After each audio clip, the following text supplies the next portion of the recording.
The first 3 weeks of the eruption here in Hawaii, crazy things would happen in the middle of the night. A new fissure would open up and it would threaten a new neighborhood.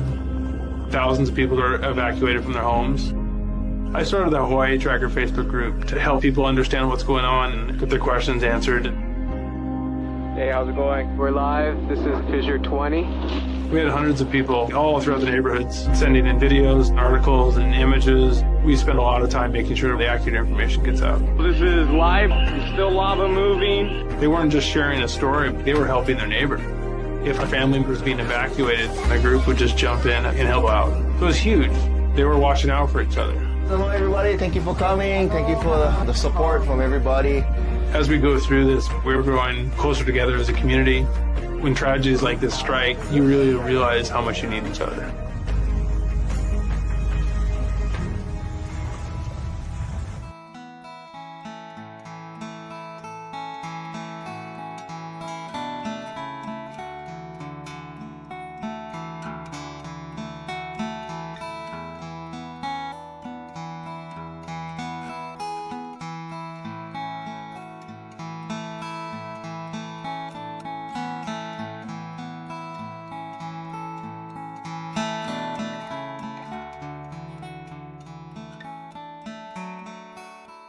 We are the Hawaiian Volcano Education and Resilience Institute, HVERI for short. A lot of people know us from the 2018 eruption of Kīlauea in the Lower East Rift Zone.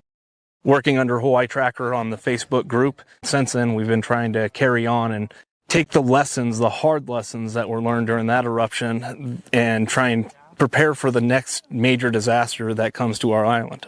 Yeah, and so we do that through two different programs. One is volcano education, and the other part is digital resilience, which we address through online groups on social media. So the way the two programs work together is that the social media networks end up being a distribution pathway for all the information.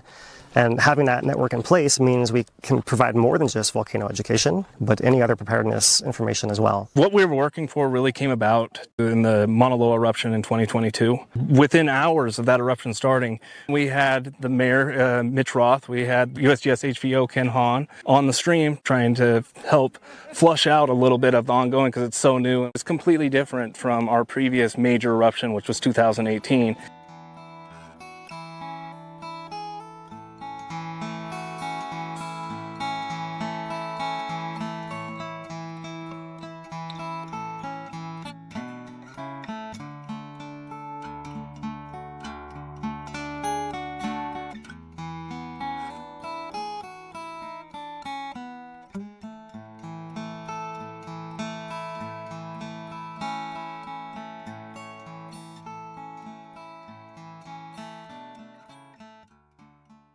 One of the things that Talmadge and I were talking about was how do we deal with social media? It was something we needed to figure out and get right.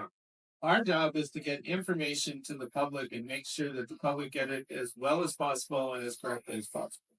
When Philip and Dane started coming to and live streaming the meetings, it was great because we were reaching more people than we normally would. So when the eruption actually happened, we had this relationship. The interviews we did during the eruption, the most fun ones were the ones with Philip and Dave because they were more relaxed and we knew we were getting to the local community and people were asking questions. So those were the best, I think. I just want to really give a shout out to those guys and how we worked as a team on this eruption. It really worked out well and we got to a lot of people we wouldn't have normally gotten.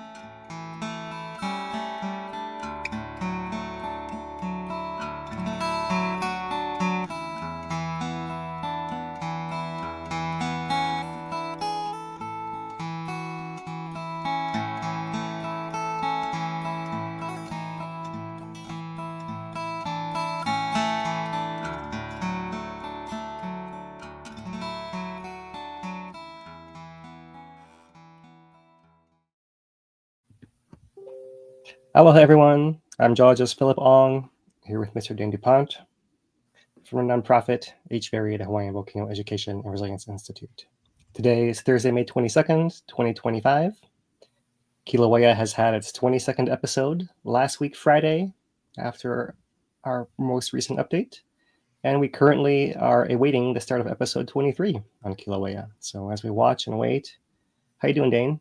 How's your last week been? Oh, been quite busy. We spent 2 days up at the summit ourselves, and we're kind of wondering if it was gonna stay on that advanced pace of the previous episode, and we might see something. But here we are on Thursday, awaiting it still. So yeah, we'll talk more about that. Yeah, awesome. So yeah, we'll try to keep things tight today and get through the previous episode and see what happens with this next one, as we're currently on standby for what might happen next year. So yeah, as usual, Dane will be leading discussion. Thanks for that, as usual, Dane. We got Lou in the back end helping out with our community information coming up. And if nothing else, we'll jump into our summary. What do you think, Dane? Sounds good. All right, let's get this set up here.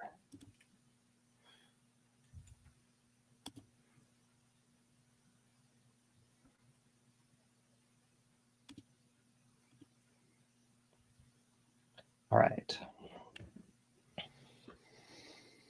Aloha, everyone. This is our Hawaiian Volcano Summary for May 22nd, 2025. Kīlauea Summit Eruption produced its 22nd episode, with high fountains peaking over 1,000 feet within the first hour of the episode beginning. This was last Friday, May 16th. And I'll show you guys an animation here of the onset of the fountains from our 3 live cams that are put up by the USGS HVO at this time. We did not have quite as much precursor reactivity with the pistoning, but the fountains ramped up pretty quickly before settling back down and pulsing throughout the latter 8 or 9 hours of its eruption. Fountains lasted about 10 hours in total and covered 40% of the crater floor. Here you can see those flows cascading through the various storage areas in the crater floor, overflowing and progressing across. So we've also had, since then, increased spatter and lava ponding, with the pistoning bringing the ponds up and back down. And that you can see in the video that follows this. So we're still looking at episode 22 now from the, let's see, let's see here. All right, so here we go. Here's the V3 camera. This is our new live cam on Kīlauea, and this is showing the last 24 hours or so with the spatter occurring overnight and the gas pistoning with lava ponds rising up here in the north vent. So that's where we currently stand. Our maximum fountain heights are back to their highest peak here. And so we'll await the next episode and see how this stacks up compared to what we've seen recently here. The most recent eruption map shows the vents still in the southwest of the caldera, with lava covering much of that inner crater floor of Halemaʻumaʻu. We now have updated lava volumes, which together with the daily reports put the total for this eruption since December 2024 close to 100 million cubic meters, and doing this through its first 145 days. This is about over twice the pace of what we saw back in 2020, and we're getting close to exceeding the maximum volume post-2018. Following the most recent episode, we've had the renewal of inflation, although in the last couple of days we've had some variations and deviations within that signal, which have been delaying the onset of episode 23. Still, the USGS, in their most recent notice today, say that sustained fountaining is likely to start between today and Saturday. As we await this episode, we're looking at the VOG forecast here, with current low emissions from the volcano blowing to the southwest with the trade winds. The impact is fairly minimal, although in the next few days, the weather is expected to weaken, and so there may be possible effects of the next episode on nearby areas, nearby communities, and viewing areas in a national park. Here is image capture of the episode 22 gas plume, which mostly blew out to the west, although during these variable wind times, you can see there were effects that went to the northwest as well. Earthquakes continue to be slow on Kīlauea, focusing mostly on the south flank and a little bit under Pahala. while the volcano is still roughly in equilibrium in this measure of distance north and south across the caldera. And that's where all the action is happening, because we can still see on the rift zone, the Middle East rift zone here by Pu'o'o, that the distance across is contracting, perhaps stabilizing recently, but still not showing any signs of activity since the end of last year. That's Kīlauea. Maunaloa is equally quiet as the rift zones of Kīlauea. A few earthquakes happening under the summit there, although still at quite low values per month, even as it fills quietly and the summit slowly rises. And that's your Hawaiian volcano summary for this week.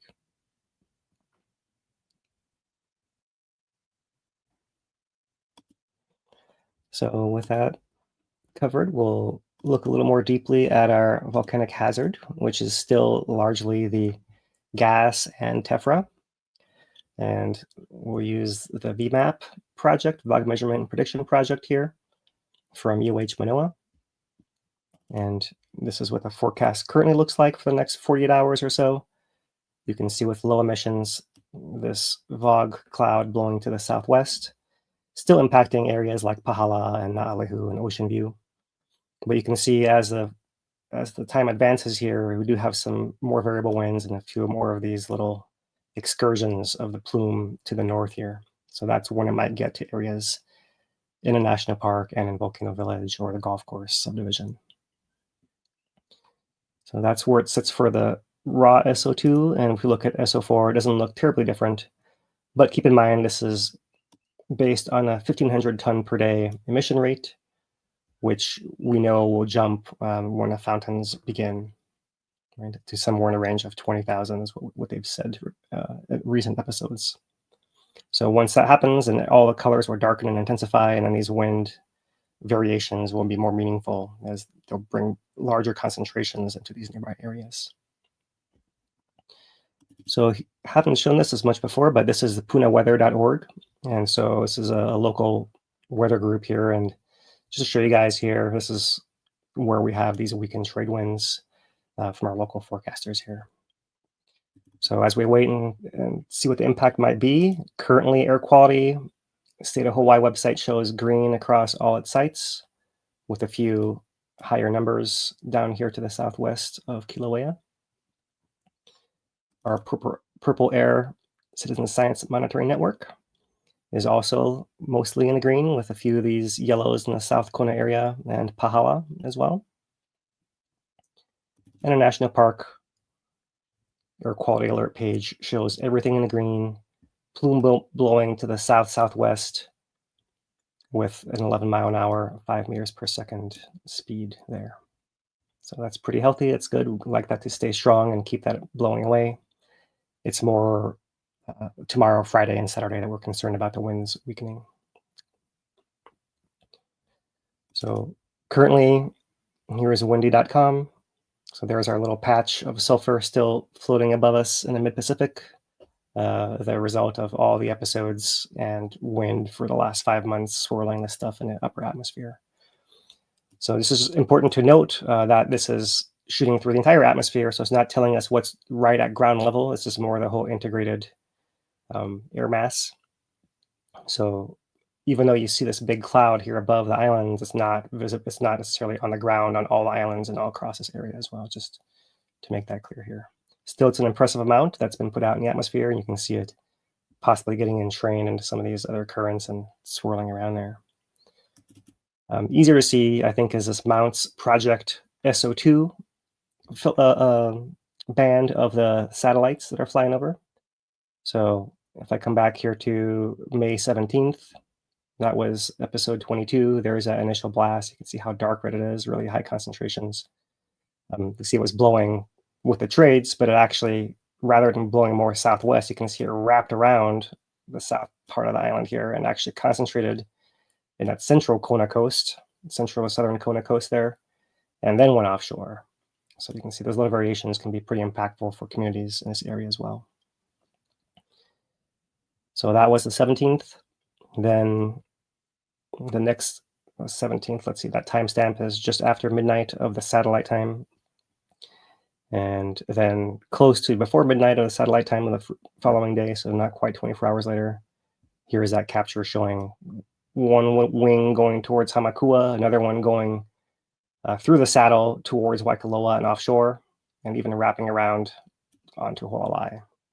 So you can see pretty widespread impact at lower levels right there. And then after that, you can see variable winds bring that back. That third day, it's still measuring gas, but now it's blowing back to the southwest. And then it disappears off the sensor until the 19th. And there you see a little bit more again, blowing southwest. And now at present, we're still waiting the next capture. And that one or the one afterwards, perhaps we'll record what we're waiting here with the next episode and that big puff of gas that comes out as the fountains ramp up. So that's our hazard summary for this week. It's kind of a similar pattern and getting kind of routine now. People in areas nearby have seen the products. They've seen the tephra, they've seen Pele's hair, they've had the VOG impact. So by now there are no surprises. It's more just hoping that it's not happening again, right? Okay, so let's move on to earthquakes, an ever-present threat here. Although generally speaking, there are less earthquakes during eruptions than in between eruptions. So we did have one that produced a USGS alert on Tuesday at 10:14 a.m., noting a 9:37 a.m. magnitude 4.2 earthquake that occurred 11 miles southeast of Pahala at a depth of 20 miles below sea level. So at first glance, this is part of a seismic swarm under Pahala. But when you look a little bit more closely, it's actually getting fairly close in location to the volcano formerly known as Lo'ihi Kame'ehua Kanaloa. So let's show you the maps. Here is the map for the last week with earthquakes plotted by depth. Down here is the event we just mentioned at 4.2, the largest one on the map. And in that blue color range for depth. Everything that's in the shallow zone is in those oranges and reds right there. So let me zoom in and show you guys a little more. Let's come back down here to this big one. It's hard to really see there. Maybe we can change the set. No, I guess we don't have a bathymetry option on this one. We'll look at the next one for that. But there is a deep cluster, a few aftershocks as well. Coming up to Kīlauea, we see Pahala deep earthquakes. There's one shallow event here in the southwest rift between Maunaloa and Kīlauea. Otherwise, most of the action is down here in this zone of the south flank of Kīlauea. As this continues to move, although perhaps more slowly than sometimes in the past, still producing these earthquakes right here. Pretty quiet under the summit and elsewhere. As we went back out, so you can see more of those events now. And what we do see are kind of one-offs, background events, something like this one, magnitude 2.4 miles down. Here between Volcano and Hilo is likely just one of these adjustments. So one by itself is not a whole lot to be concerned about, even though it can be quite startling if it's happening under your house right over there. So here's some adjustments on the west flank of Maunaloa. In here, so there's a 2.1, 2.2, and 2 that occurred here on the 18th. And that is also another one of these. It's getting more interesting if we see 3 together, but if they're that close in time, then they're likely connected there, and they stopped 4 days ago already. So it looks like it's just a temporary adjustment happening there, and offshore as well. And we still have those deep settling events underneath Mauna Kea here into the northwest. So that's them plotted by depth. We like to look at them in this view as well, sorted by size. So there's our 4.2. And now I can perhaps zoom in. Let's see, do we have an ocean layer here? All right, so yeah, it looks like it maybe got adjusted from what I was before. So the right down here is Kame'ehua Kanaloa volcano formerly known as Lo'ihi. There's its summit caldera, rift zone there and there. So in that direction from Pahala, but with this new location here, certainly within a Pahala swarm cluster down here. So the next one beyond that was a 3.2 aftershock of that same sequence there, or maybe a foreshock, I should say, it came beforehand. The next one, 2.6 onshore, and all the other ones are below 2.5, although this 2.5 right here is the largest event in the shallow zones in the south flank of Kīlauea. So overall, pretty quiet. I think what we'll do right here, which is interesting, is just throw in our Volcano Watch, because Volcano Watch this week also relates to earthquakes or seismic signals. So this week it's inter-episode rumblings at Kīlauea.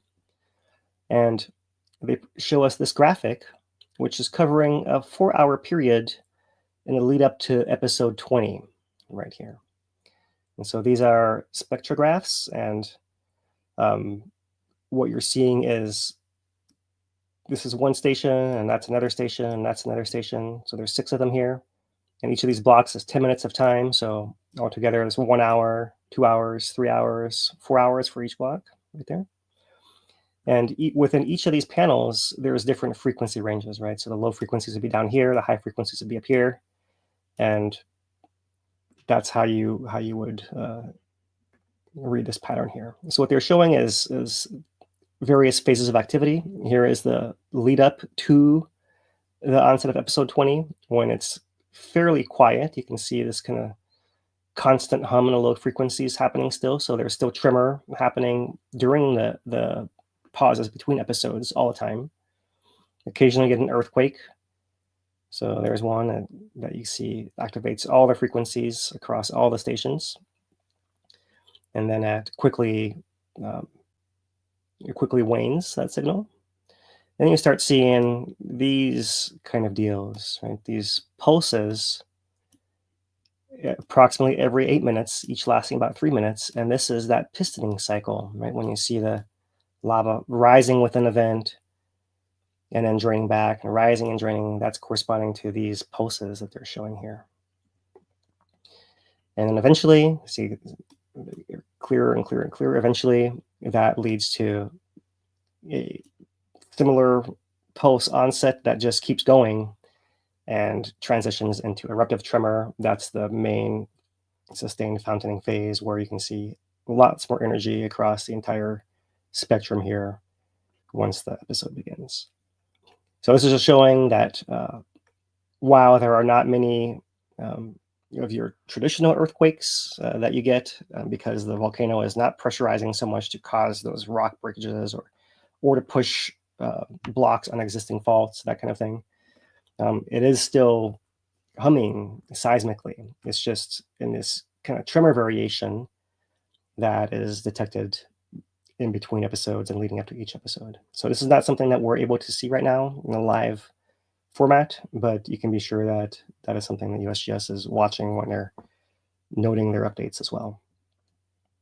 So, all right, that's the Volcano Watch following on our seismic summary here. And with that, we'll transition to our monitoring segment.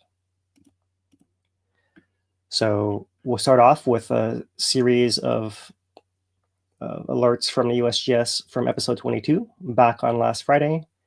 The first one announcing the onset of high fountains at 5:13 in the morning, which already by the time of the update, just after 6,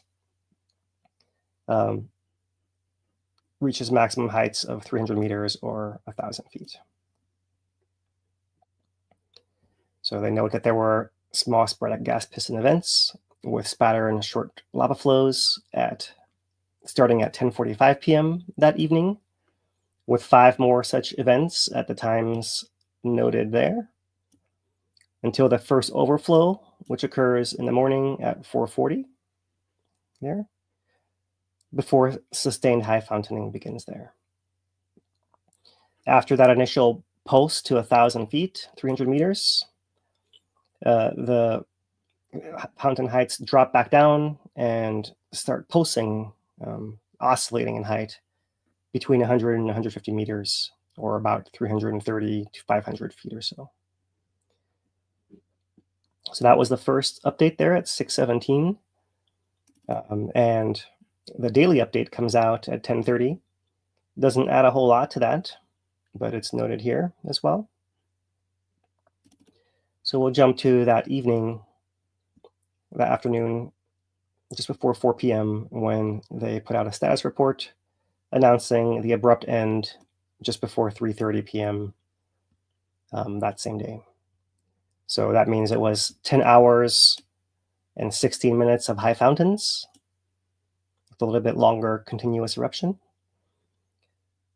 a 40% coverage of the crater floor, and they actually very quickly announced a erupted volume of 5 million cubic yards or 3.8 million cubic meters there. So that's great to see that updated there. And that was the report from Friday. Saturday doesn't really add a whole lot in following up, but does know all those details as well.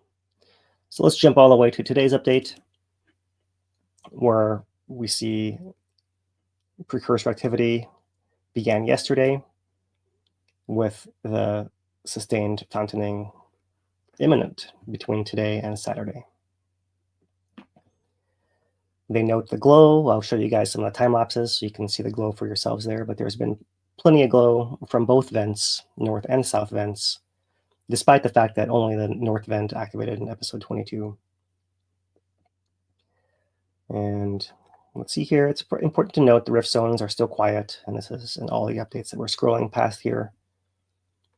So here we are, just waiting for the onset of episode 23.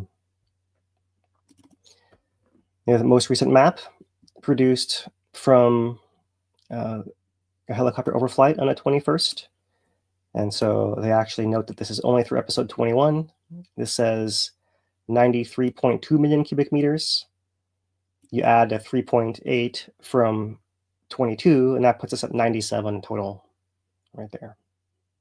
And that's about 25 billion gallons altogether is where we are thus far through 5 months. You can see that total extent, 816 acres, 330 hectares, and a maximum thickness of 213 feet or 65 meters. It's not quite clear what the average thickness would be. We know that it's much thicker over here towards the west, and it kind of slopes over. That's why every single flow runs downhill in that direction, right? So it's hard to say what the average would be exactly, but that's a good accumulation there, 65 meters or 213 feet on this western wall here.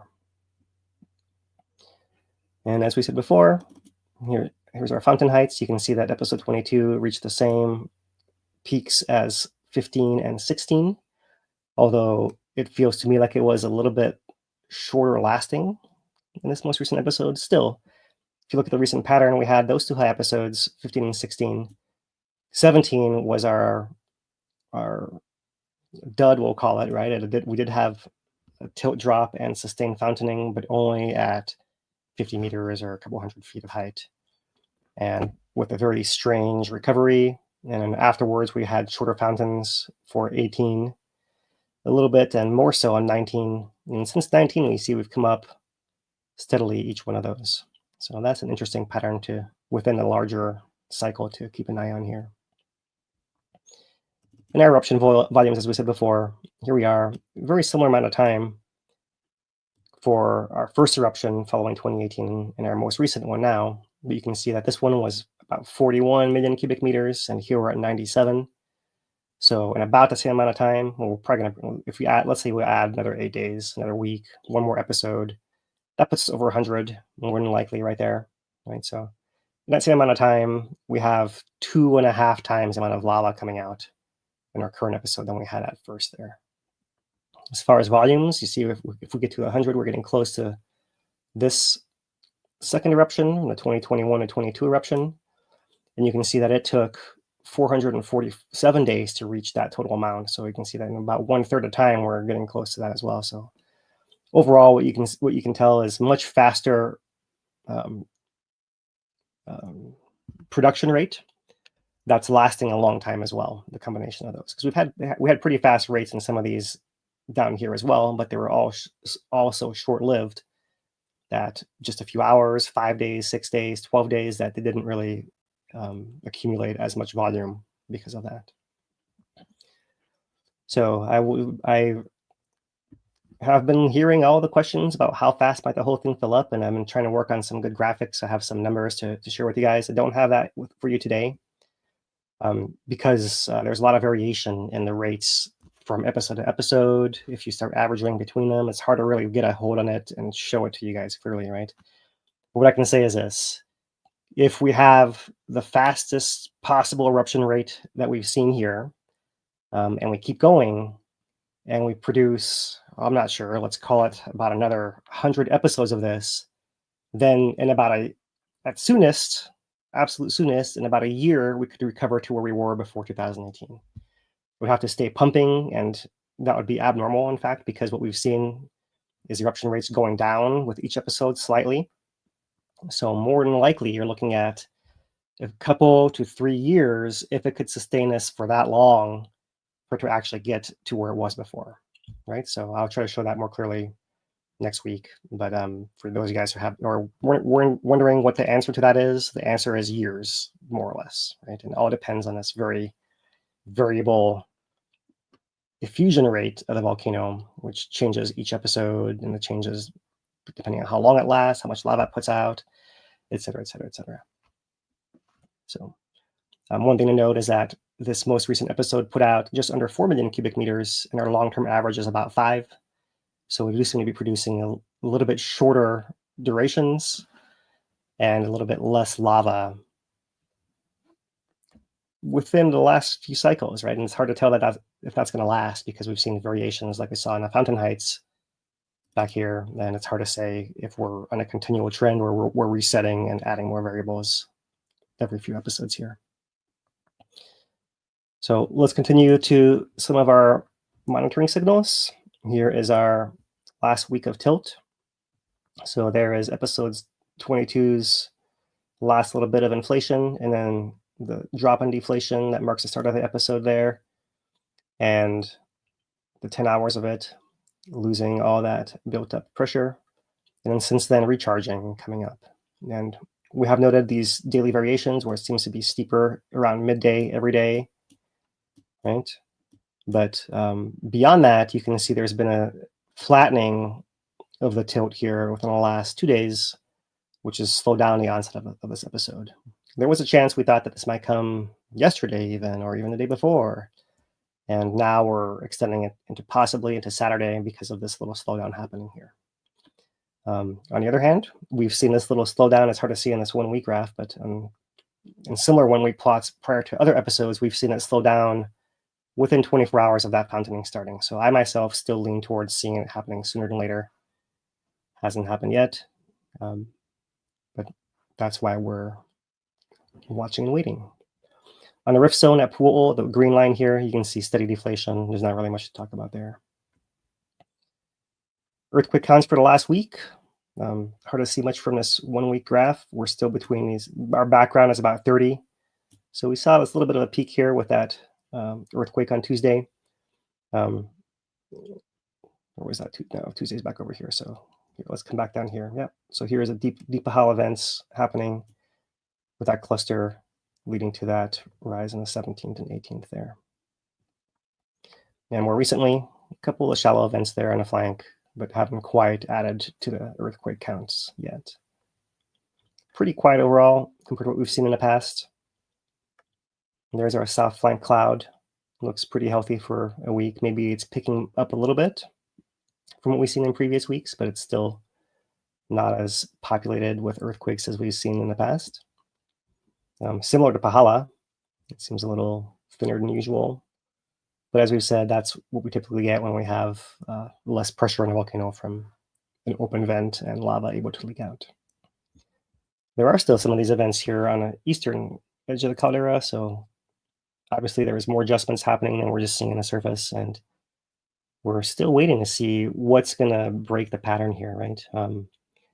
I mentioned, the crater might fill if this thing could last for over a year or a few years, and that seems highly unlikely to me that it actually can go that long without something major changing, right? With the flank producing major action or the rift zones accommodating some of that pressure. So that's the game we usually have. Is it's unlikely to ever actually reach that because it's not going to be doing this continually without something changing before that happens. Okay, for the last month of tilt, there's episode 22, 21, 20, 19, 18. So you see we've had some of these little deflationary excursions before where it drops down like we've seen here recently. We can only speculate what might cause that. We know that there's extra area underneath the crater floor that's accommodating magma intrusion even right now. And maybe if you are able to send a pulse in there, you could cause something like this to happen. But we're really just not sure at all what's causing this. We know it's a complex system down there. And something like that is similarly happening here recently too. So that's a signal at the Uikahuna station. Sand Hill is showing the same pattern. And here, for more context, earthquakes per day over the last 1 month. So there's that little peak that we saw on the Pahala events earlier in the week. And overall, we're still pretty close to our background rate of 30 earthquakes per day there that we see in this area. And so there you see depth versus time for the last month. It's a little more clear that the variations that we see are largely in this deeper band, the Pahala earthquakes, where you can see we had this series of larger magnitudes, then lots of small ones thinning out all through here, and then larger ones happening again, and a big cluster just recently here, right? So on the shallower bands and these oranges and yellows, you can see it's a little steadier. It does thin out a little bit through here as well, but it's more steady than you see in the deeper bands. So these variations you're seeing up here are likely because of what's happening deep down, whereas on the volcano, everything is a little bit more steady because it is in that equilibrium and able to expel its extra pressure when it can. All right, so 3 months, you can see that pattern overall. And what we can see is it stayed fairly steady as far as a threshold that it takes to break. We're going to ignore that low one down there, but maybe here recently, is it coming down? Maybe, I don't know. Right there. Interesting to note, right, what's going on in here, and then the possible changes that the expanding system might have on the threshold, making it a moving target essentially there. Earthquakes per week are pretty low still. I won't keep beating that dead horse. Let's just keep moving on there. And here's our equilibrium in GPS. And this is interesting to me that actually, when you look at we see this variation all happening through here with every episode, just similar to the tilt. But it's getting a little bit more clear when you look at the peaks of these since episode 4 or so. They seem to be on a very slightly rising line. So as this distance is actually expanding right there. But what we've seen from the 2-year GPS stations on the caldera is that they're all actually dropping in their vertical components. So it's not a spreading because it's so swollen that too much can't get out. It's actually dropping down and spreading at the same time, likely as a consequence of a current dynamic equilibrium there. Here, back to our GPS. And yeah, here on the rift zone, some little variations, maybe a little bit of a slowdown in that contraction rate, but still no sign of anything exciting happening in a rift. Most recent time that happened was back over here. It was summer of last year when we had intrusions leading up to the Nepal eruption. So there it is, the 5-year summary. And we'll move on to show you guys some satellite views here.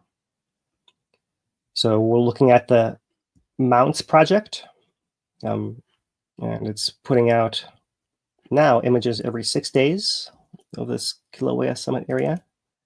So from the 22nd back to the 16th, they've basically scanned the ground each time, and they're showing us a difference in elevation between those scans. And we've noted some of this before. The speckled zones on the right are all vegetation. We'll ignore that. The ones on the crater itself are where the lava is flowing and changing the ground surface chaotically. So it's showing you the footprint of where the flows are and where the tephra is all falling above as well. So this is pretty interesting because we're essentially catching one episode at a time and mapping its fallout zone with each of these images like this. This little interesting spot on a shallow southwest rift very near the summit is continuing to be active. I see green to orange to purple to blue. Green to orange to purple to blue is towards the radar, so it looks like there's some shallow inflation happening here. Nothing to be alarmed about, but it's just interesting to think that there might be like a little arm of this whole filling crater. We know that lava is coming up and erupting right through here. We know it's injecting under the lava lake in this direction. Maybe there's a crack it's injecting into over here, perhaps. Hard to really know, but when you see it there, this is the image from the 22nd through the 16th. And let's go back 1 week, and it's still there. Then we do believe that it actually is something real happening there, although it's not very big and not very alarming when you see it in this kind of pattern. It's likely deep also, so it's probably not right near the surface where it can ooze out or anything. It's down lower than that. But interesting to think about if the pressure is coming up here, and we know it's injecting this way, maybe it's injecting that way a little bit as well. And I think that's where we'll wrap up our monitoring this week. And with that, I'll pass it over to Dane and Lou for our community update. All right. Thank you there, Phil. Let me go ahead and bring Lou on. See you in a minute. And welcome in, Lou. And there you go. Oh, you are muted. There we go. I came in with the dog, didn't I? Yeah, right. Right on. All right, let's jump into this community corner tonight. Let's see what's going on. We know there's a lot of construction going on up at the park, and I have some new stuff for you tonight. We know that the KVC, it's a Kīlauea Visitor Center. I'll get this out tonight. It's closed for extensive repairs. There's no road closures anywhere, but there are a lot of detours. All right, you're going to see some do not enter signs. Thank you, Vaughn. Sent me some new pics for tonight. And this is what it looks like when you come through the gate. And stick with me because I have an actual video of driving through this new bypass. This is where the roundabout is going to be. For now, we are taking a detour. And it's a little bumpy and it's slow. And people are confused because it takes you into the visitor center parking lot that is closed. Be patient. You can see there's going to be water trucks and excavators. And Dane, do you take a look at the speed limit sign? That's how we roll around here. You're going to take a 15 mile an hour and get some white tape for it because they couldn't find a 5. I think it actually was a 45, I think. Oh. Well, you make do, you know. It's versatile that way. Hey, reuse, recycle around here. Another shot. Fixing the roads. This looks like a parking lot out there from one of the earthquake cracks. From what I can tell, I don't think this was man-made. No, doesn't look like it. So when you're getting ready to leave the park, you're going to see this right here on the left-hand side. You're going to see road closed. That's what would normally take you out of the park. But instead, you're going to hook a right, and you're going to go through the housing area back by the fire department, make another left, and you're going to pass where the backcountry office is and make another left, and that will get you out of the park. Just follow the signs. Oh, whoa. Uh-oh, there's our drive. Here we go. Here's our drive from the gate. Coming through. It'll clear up us. I don't know why that was blurry there. Mind the modified 5 mile an hour sign. Right. It was surprising to go into it because we went into it the day before and it was more or less normal entrance. And then day 2, it's swinging through the dirt road. So I hadn't seen that before. Yeah, there was no real consistency that I found yet going up there when they're actually blocking off and making this detour. It's all been random every time I've been up there. They got their reasons for the construction process, but if you're going up there, it's just you take what you get. That's it, pretty much. This is where we stand still. We 2-year construction project going on. I gave some props last week. I think the construction crew is doing great. They have been moving swiftly when it comes to doing things around here on the island. And if you haven't noticed, driving up to the park. They've been clearing all the trees on the highway. They've been chopping them down so that the power lines are exposed right there. So you'll see Big Island Trees, I think is actually, I'm not sure who's actually doing the cutting there. I think that's who it is. So pay attention, because there will be some stop and go on the highway right there going into the park. This is where you will park now if you go to the new Kīlauea military camp. Did you want to throw something in there?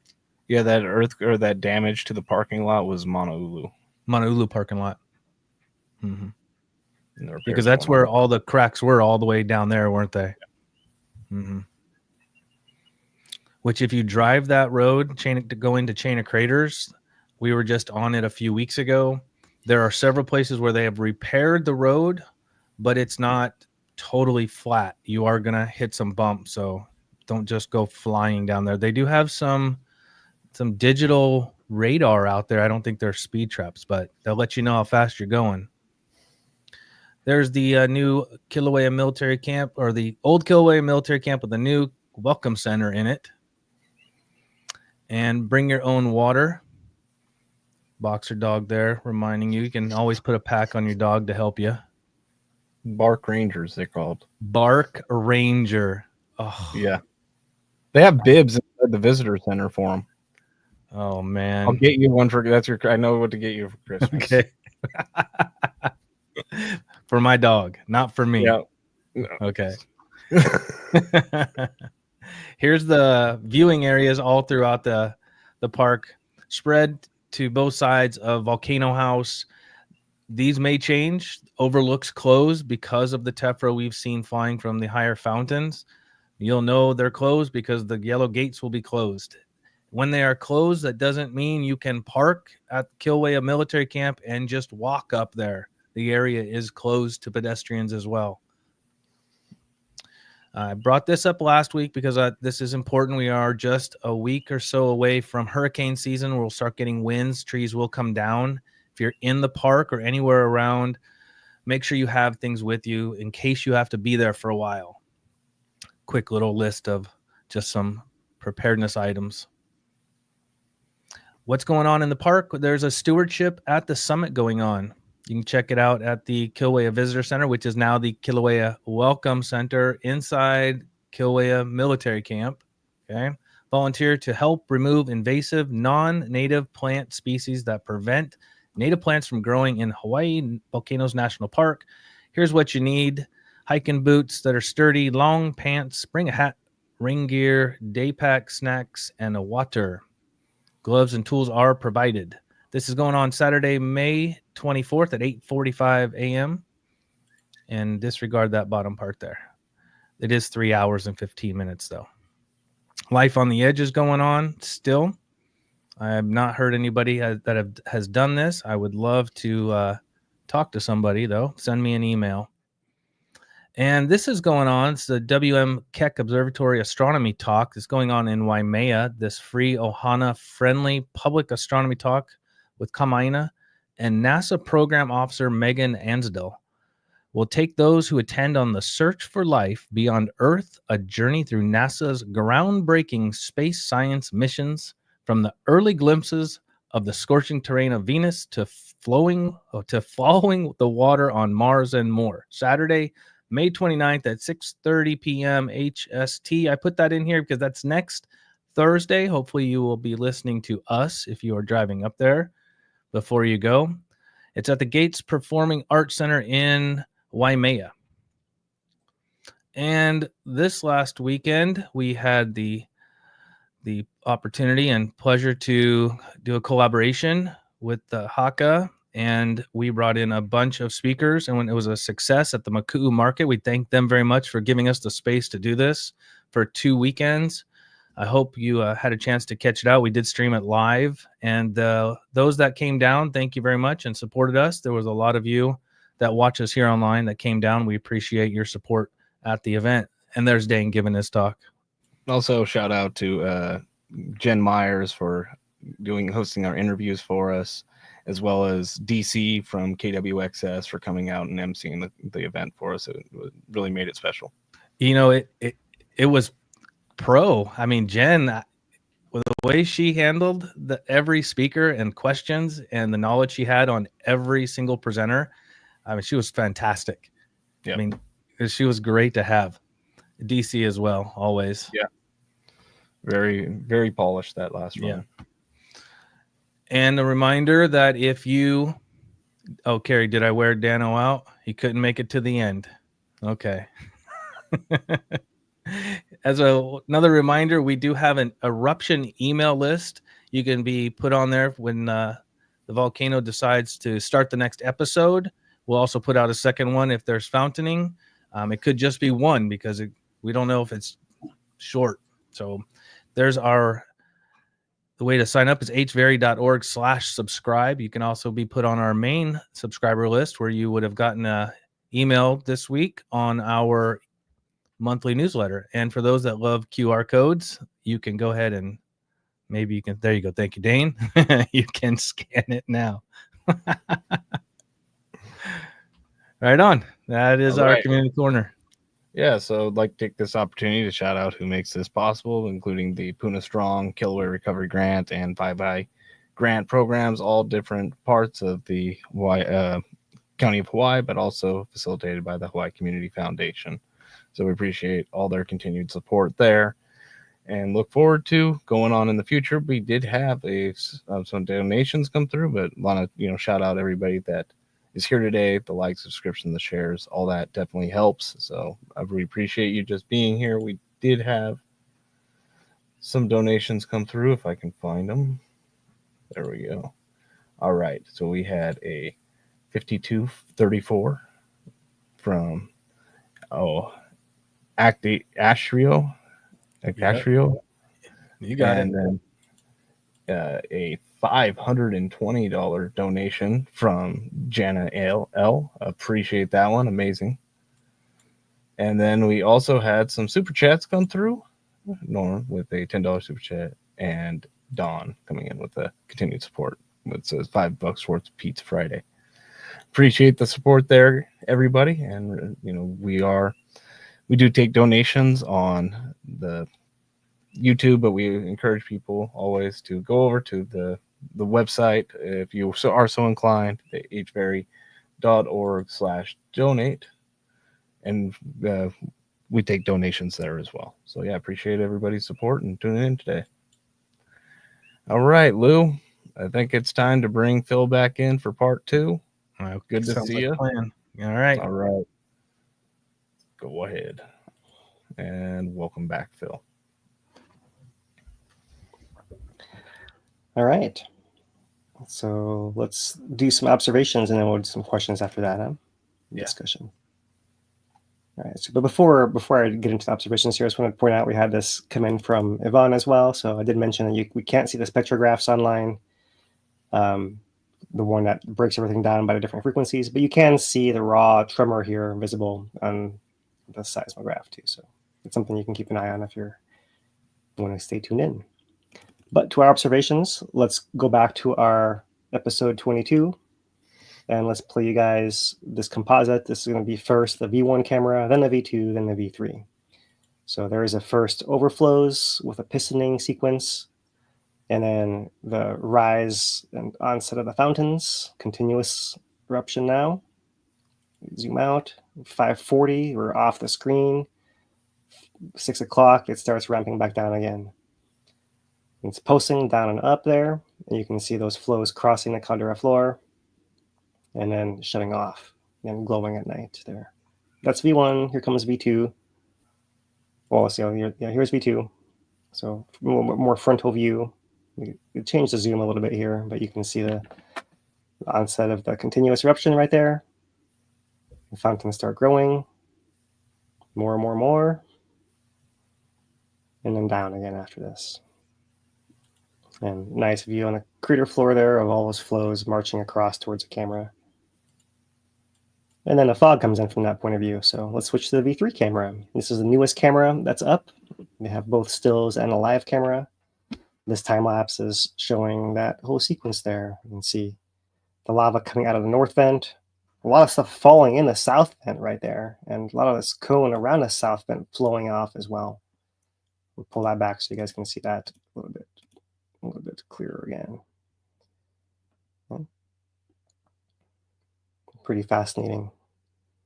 So similarly to episode 21, we saw the north vent active and lots of pouring in a south vent. And look, here is the following. South vent is actually glowing that following day there. So you can see that it's still open and not shut off, even though lava was going back down into it. So looking at the S2 camera, the S2 camera is a similar view to the V3, but it does not change its zoom. So there you can see this is the lead up to episode 22. Was glowing in both vents at night. And then starts pistoning, overflowing. The fountains shuts off after 10 hours. Glow from the north vent and south vents. You see a little bit of overturning lava down on a flow field. A couple of spots keep opening up. And you can still see glow from both of the vents there, right? And degassing continuing. Mostly we're having trade winds, stuff blowing to our southwest. And then we start seeing a little bit of that action picking up, a little bit more spatter coming up here towards the current time. So that's easier to see in some of the other views, but so here is the V3 camera with that same frontal view as the S2, but a little bit more zoomed in now. As you can see over this past week, the glow from the south vent here on the left, north vent on the right, and a couple of these other spots on the cone itself that open up once in a while and produce spots of glow. So yeah, there's that sequence. And to make sure we're not missing anything, let's look at the whole B2, sorry, the B1 camera. The B2 got melted. It's a B1 camera. So there's episode 22. A big flow came across the floor, wrapped around to the foreground here. Some ooze up flows. And since then, you see glow from the vents way back in the far corner, but we're not seeing any action. There's no ooze ups. There's really nothing happening anywhere on this eastern side of the crater floor, which is also noteworthy. And since this is one of the few cameras that has that full caldera view still, because our other ones up on this rim got put offline by lava falling on the power station, and the one over here got put out by lava getting too close to it as well. This is the only one we have that kind of catches everything, so we can review it that way, make sure we didn't miss anything. But also I like to go through with this camera and take one image per day. And so I've started here on a day after that most recent flow. So that most recent flow is this silvery guy right over here. And so I zoom way into this. This is basically the last 5 days or so. Maybe you can see this flow wiggling a little bit. Kind of here especially, it's actually dropping down a little bit because I caught it right after it was emplaced. And as it degasses and lava leaks out the far end of it, then it can deflate after that as well. It kind of sag back down. So you see that a little bit happening right over here with this one flow. Let's pan over to the flow front. You can see some wiggling stuff right here. This is part of that same flow right there. And right in here looks like there's a tiny little flow emerges right there and fills a little bit of that black shadowy gap that kind of just flashes on and off right there. The rest of it is rising from injection below the crust. So you can see this area over here is actually rising from injection below. Right here looks pretty stable. You can see a little bit of wiggle all through here as well. But if I keep pulling it all the way around, let's keep it going all the way far from the edge of that flow. So over here you can see the crater floor is also wiggling and injecting upwards there. Clearly here as well. Less obvious anywhere back over there, right? So it seems like it's really this outer ring, like a moat, maybe somewhere in the middle of here outwards. So we can really easily see rising. And this is happening since episode 22 ended, right? So this is in the build up to episode 23 and just showing how dynamic things are, that we still have lava injecting from that source way over there, right? And that's, I forget the distance of this now, right? Was it about a mile or something? Anyways, a long distance is coming all the way across underneath that crust and actually causing inflation at this far eastern end right over here.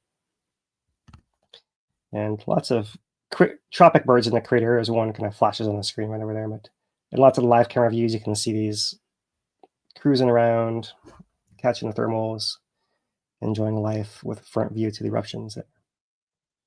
So just an interesting note there in a B1 that injection continues. And so since then, here's our V1 camera, just in the last 48 hours or so, showing the glow from both vents and a little bit of that spatter peeking up. You see a couple of these frames catch a little bit of lava spray into the air as well. So there it is. Not as easily visible from this angle. So we'll come back to the V3 one more time here and look at the last 48 hours, a little bit slower here. And there you can see lava peeking up a little bit. At nighttime, you see a couple of these larger bursts of spatter. And here comes one over here from the south vent, I believe. Oh, maybe that's the following night here. So still coming up. Well, there's a bit of lava poking up. You can actually see the lava surface rising to in here. Well, there's a south vent burst. So I've not seen it yet quite spill out through the chute. But you can see the lava is right there at that spot. Oh, and we just saw someone's head flash in front of it. If you're one of these, if you're someone who's been watching this camera more closely and watching the live stream, you've noticed it's been pretty wiggly since it was first installed. It seemed like the wind was catching it wrong or that something wasn't quite tight. So interesting to note back here at this, at this far end, the technician coming through and adjusting the camera and likely tightening some bolts, and hopefully that fixed it. So there we are. We'll keep watching this camera. Let's look at the live view. There's a live view of the V3 right now. We don't see the lava surface right there quite yet. V2. A little bit harder to see from that angle. And the V1. Lots of degassing, but still no lava. We'll keep waiting. It'll likely start right after we stop here.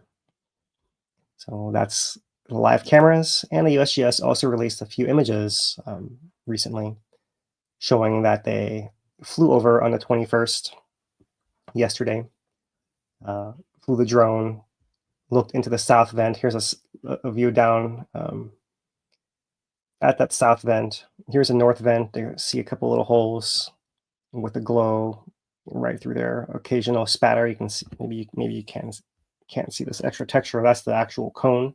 You don't really see it looking like a cone because we're looking straight down on it here. But you see the spatter comes out of this hole and lands all around and builds this little cone inside of this bigger pit that's inside of the larger cone. Well, that's what the north vent looked like when they flew over. And they also have the south vent over here, which was currently, at the time, pistoning. And this is that lava lake surface at about its peak from the south vent. They measure that vent, that lava pond, 5 to 10 meters or 16 to 33 feet wide.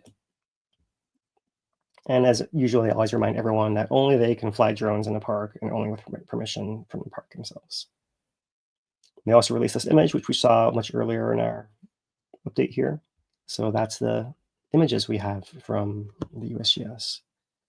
And that's where we currently stand. Let's put it back on the live camera here. We're watching and waiting.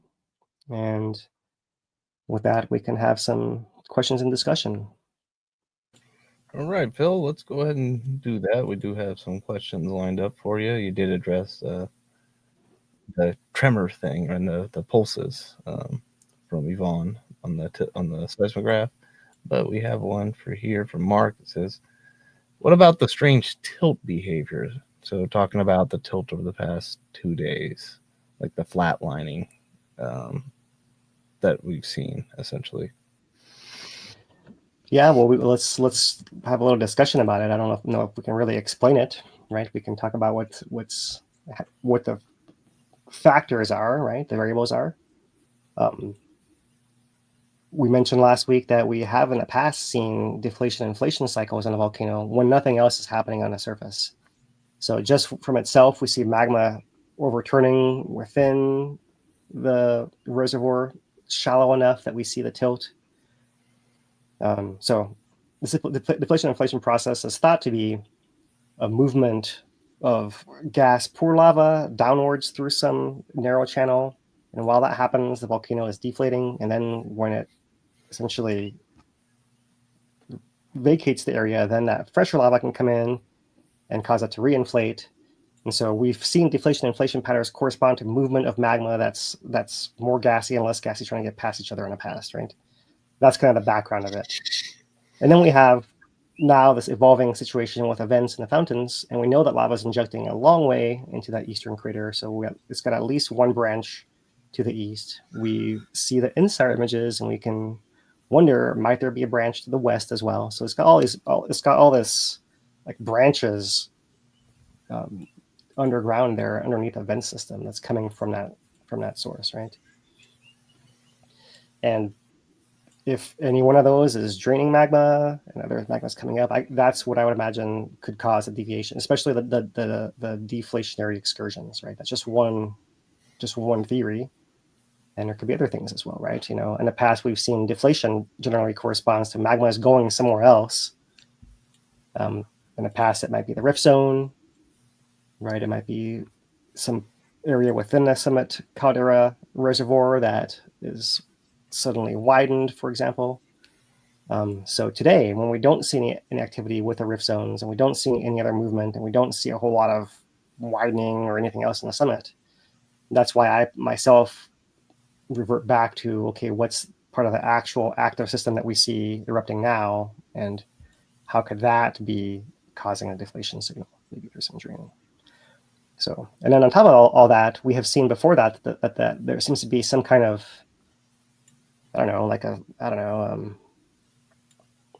we've seen the tilt flatten before in episode Fountains before, many times actually, right? Maybe it was more common in earlier episodes, but it seemed like it would inflate to a certain point and flatline and maintain that until the fountaining actually began to cause it to drop off. So I'm not sure why that's happening exactly there. You know, maybe it's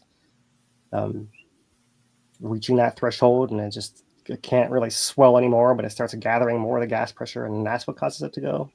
It's really, would take a better model than I have right here, with some real math and all that. So I would imagine that in the months and years to come, we'll see more of those kind of things from the scientists, right? Since now we're in episode 22, and this is a whole new kind of eruption for scientists to try to untangle. So I imagine we'll see many students and professors leading research on this kind of thing, and we'll follow up on that when it comes. And for now, we'll just keep making our best guesses.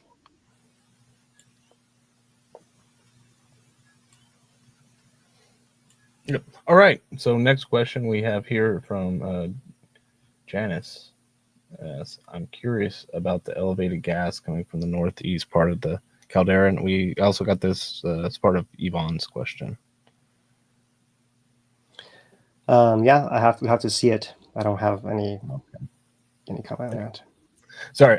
Okay, I didn't have something lined up for that. All right, Chuck asks, can a volcano, more general question, can a volcano change over the eons? Are you going from basalt to rhyolite or rhyolite? Okay, sorry. Or from a shield volcano to a stratovolcano or vice versa? So it's been a while since I covered this in school, so my information might be a little bit outdated, but in some ways, yes, right? In some ways, yes. So what you do see in places like Kīlauea, for example, is when a volcano is connected to the hotspot, it's getting replenished by that primal source, and then you keep that basaltic composition. Now, once you have that connection broken, and let's say you're one of the other islands, right, then you start crystallizing your olivine. It settles out of your magma chamber, and what's left is something that's more enriched in silica that goes from, if you haven't heard this before in geology class, there's a spectrum, right, from one end with basalt and rhyolite on the other end. And in between, you have things like andesite and other things that I won't throw out to confuse anyone there.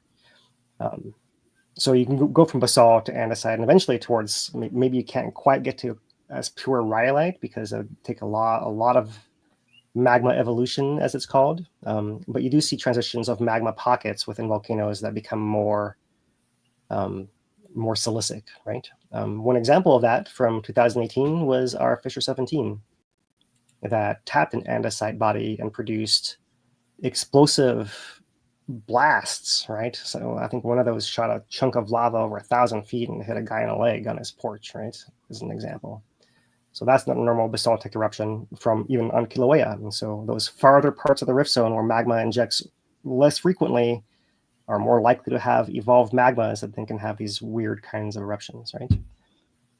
Right. So that's kind of within the context of Kīlauea. I'll just throw out, to not take us too far off into the weeds, but I'll just mention that there are places that are famous for having both kinds of volcanoes together. And those are continental rifts like the East African Rift, or places like Iceland that you actually have, more complexity than that, right? So that complicates matters, because if you're starting to look for rhyolite in your basalt and trying to figure out what's going on, then that can mess up your line of inquiry, right? So you got to keep that in mind. So that's a different thing than I'm talking about in Kīlauea. Just throw that out there. Right. We did get a comment from Yvonne clarifying, did life on the edge? So did it, Lou? Guided walk, and it was great. It's a 30-minute program that focuses on the caldera and eruptions. Explore the Summit is more about the native species. So thank you for that, Yvonne. Actually did the things. All right. Well, I think that does it for us today. Taking a look at it, don't see any lava popping out. Kind of wondering. I've been thinking, oh, it'll be Wednesday, and then we saw it start to slow down. It'll be Thursday. Turn to slow down on I'm like, I don't know if it'll be tonight, type of thing at this point. So along those lines, when it has flattened before, they have in the past extended the forecast also, and then it actually jumps the gun and right sooner than later, right? So that's kind of where we are. We're in this little gray zone where we just don't know, right? We did see that little weird deflation signal. So if there's some pathway open to relieve pressure in some way other than erupting at the surface, then that could happen and delay it further, or not. Yeah. Or it could be that's Very enough. Interesting. Yeah. So I know it's going to go as soon as we end the stream, but I think we are about at that time. I don't have any more questions for you. If that's the case, then let's make everyone happy and end it and let it get going. All right. Everyone's waiting. Right. So, all right, you guys. We'll see if we get in just this one at next episode. If it starts another one before next week's, maybe we'll have two to update you guys on next week, or maybe it'll keep stringing us along like this, so that every week we're right on the edge waiting to see what happens. Yep. Well, until next week, unless something happens and outside of the ordinary, we'll be back at our normal time, 5 p.m. Hawaii Standard Time. And no, the episode is not unexpected at this point. Talking about something else happening outside of that. Right. Something, lava coming out of a different place than this would be something unexpected. For example, look at those Kīlauea tropic birds flying across the screen there. Yeah, I was checking that out. They keep catching my attention. All right, everybody. Appreciate your support. Thanks for tuning in, sticking with us. And until next week, from our nonprofit HVERI, the Hawaiian Volcano Education and Resilience Institute, and we have Lou Attore in the back end, our ASL interpreters, Dano and Carrie. Mahalo, you guys, as always. And Dane DuPont. I'm geologist Philip Ong. Until next week, aloha, everybody.